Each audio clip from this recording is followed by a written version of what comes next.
नमस्कार दोस्तों, नमः शिवाय। जीवन ज्योति चैनल में आप सभी का हार्दिक स्वागत करती हूं। दोस्तों, आज की वीडियो में आप सभी लोग श्रवण करेंगे कार्तिक मास महात्म का पहला अध्याय।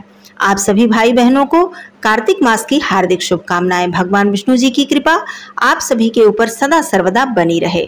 ओम नमो भगवते वासुदेवाय। आइए पहला अध्याय श्रवण करते हैं। नैमिषारण्य तीर्थ में श्री सूत जी ने 88,000 शौनकादि ऋषियों से कहा, अब मैं आपको कार्तिक मास की कथा विस्तार पूर्वक सुनाता हूँ, जिसका श्रवण करने से मनुष्य के सभी पाप नष्ट हो जाते हैं और अंत में उसे बैकुंठ धाम की प्राप्ति होती है। सूत जी ने कहा, श्री कृष्ण जी से अनुमति लेकर देवर्षि नारद के चले जाने पर सत्यभामा प्रसन्न होकर भगवान श्री कृष्ण से बोली, हे प्रभु, मैं धन्य हुई, मेरा जन्म सफल हुआ। मुझ जैसी त्रैलोक्य सुंदरी के जन्मदाता भी धन्य हैं, जो आपकी 16,000 स्त्रियों के बीच में आपकी परम प्यारी पत्नी बनी। मैंने आपके साथ नारद जी को वह कल्प वृक्ष आदि पुरुष विधि पूर्वक दान में दिया, परंतु वही कल्प वृक्ष मेरे घर लहराया करता है। यह बात मृत्युलोक में किसी स्त्री को ज्ञात नहीं है। हे त्रिलोकीनाथ, मैं आपसे कुछ पूछने की इच्छुक हूँ। कृपया आप मुझे कार्तिक महात्म की कथा विस्तार पूर्वक सुनाइए, जिसको सुनकर मेरा हित हो और जिसके करने से कल्प पर्यंत भी आप मुझसे विमुख ना हो। सूत जी आगे बोले, सत्यभामा के ऐसे वचन सुनकर श्री कृष्ण जी ने हंसते हुए सत्यभामा का हाथ पकड़ा और अपने सेवकों को वहीं रुकने के लिए कहकर विलास युक्त अपनी पत्नी को कल्प वृक्ष के नीचे ले गए। फिर हंसकर बोले, हे प्रिय, 16,000 रानियों में से तुम मुझे प्राणों के समान प्यारी हो। तुम्हारे लिए मैंने इंद्र एवं देवताओं से विरोध किया था। हे कांते, जो बात तुमने मुझसे पूछी है उसे सुनो। तुम्हारी इच्छा पूर्ति के लिए गरुड़ पर सवार होकर इंद्रलोक जाकर कल्प वृक्ष मांगा। इंद्र द्वारा मना किए जाने पर इंद्र एवं गरुड़ में घोर संग्राम हुआ और गौलोक में भी गरुड़ जी ने गौओं से युद्ध किया। गरुड़ की चोंच से उनके कान एवं पूंछ कटकर गिरने लगे, जिनसे 3 वस्तुएं उत्पन्न हुई। कान से तंबाकू, पूंछ से गोभी और रक्त से मेहंदी बनी। इन तीनों का प्रयोग करने वालों को मोक्ष नहीं मिलता है। तब गौओं ने भी क्रोधित होकर गरुड़ पर वार किया, जिससे उनके 3 पंख टूटकर गिर गए। इनके पहले पंख से नीलकंठ, दूसरे से मोर और तीसरे से चकवा चकवी उत्पन्न हुए। हे प्रिय, इन तीनों का दर्शन करने मात्र से ही शुभ फल प्राप्त हो जाता है।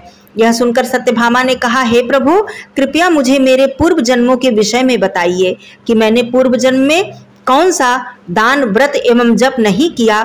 मेरा स्वभाव कैसा था, मेरे जन्मदाता कौन थे और मुझे मृत्यु लोक में जन्म क्यों लेना पड़ा। मैंने ऐसा कौन सा पुण्य कर्म किया था जिससे मैं आपकी अर्धांगिनी बनी। श्री कृष्ण जी ने कहा, हे प्रिय, अब मैं तुम्हारे द्वारा पूर्व जन्म में किए गए पुण्य कर्मों को विस्तार पूर्वक बताता हूँ, उसे सुनो। पूर्व समय में सतयुग के अंत में मायापुरी में अत्रि गोत्र में वेद वेदांत का ज्ञाता देव शर्मा नाम का एक ब्राह्मण निवास करता था। वह प्रतिदिन अतिथियों की सेवा, हवन एवं सूर्य भगवान का पूजन किया करता था। वह सूर्य के समान तेजस्वी था।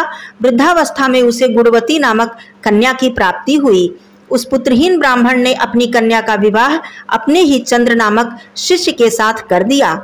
वह चंद्र को अपने पुत्र के समान मानता था और चंद्र भी उसे अपने पिता की भांति सम्मान देता था। एक दिन वे दोनों कुश एवं समिधा लेने के लिए जंगल में गए। जब वे हिमालय की तलहटी में भ्रमण कर रहे थे, तब उन्हें एक राक्षस आता हुआ दिखाई दिया। उस राक्षस को देखकर भय के कारण उनके अंग शिथिल हो गए और वे वहां से भागने में भी असमर्थ हो गए। तब उस काल के समान राक्षस ने उन दोनों को मार डाला। चूंकि वे धर्मात्मा थे, इसलिए मेरे पार्षद उन्हें मेरे बैकुंठ धाम में मेरे पास ले आए। उन दोनों द्वारा आजीवन सूर्य भगवान की पूजा किए जाने के कारण मैं दोनों पर अत्यंत प्रसन्न हुआ। गणेश जी, शिव जी, सूर्य एवं देवी, इन सब की पूजा करने वाले मनुष्य को स्वर्ग की प्राप्ति होती है। मैं एक होता हुआ भी काल और कर्मों के भेद से 5 प्रकार का होता हूँ। जैसे एक देवदत्त, पिता, भ्राता आदि नामों से पुकारा जाता है।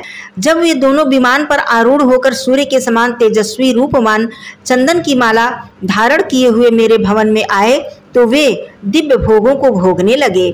इस प्रकार कार्तिक महात्म का प्रथम अध्याय समाप्त होता है। ओम कृष्णाय वासुदेवाय हरे परमात्मने प्रणतः क्लेशनाशाय गोविंदाय नमो नमः। दोस्तों वीडियो पसंद आई हो तो इसे लाइक कीजिएगा, शेयर कीजिएगा, कमेंट बॉक्स में ओम नमो भगवते वासुदेवाय अवश्य लिखिएगा। चैनल पर पहली बार हैं तो चैनल को सब्सक्राइब कीजिएगा। फिर मिलती हूँ कार्तिक महात्म्य के दूसरे अध्याय के साथ। धन्यवाद दोस्तों। नमः शिवाय। हर हर महादेव।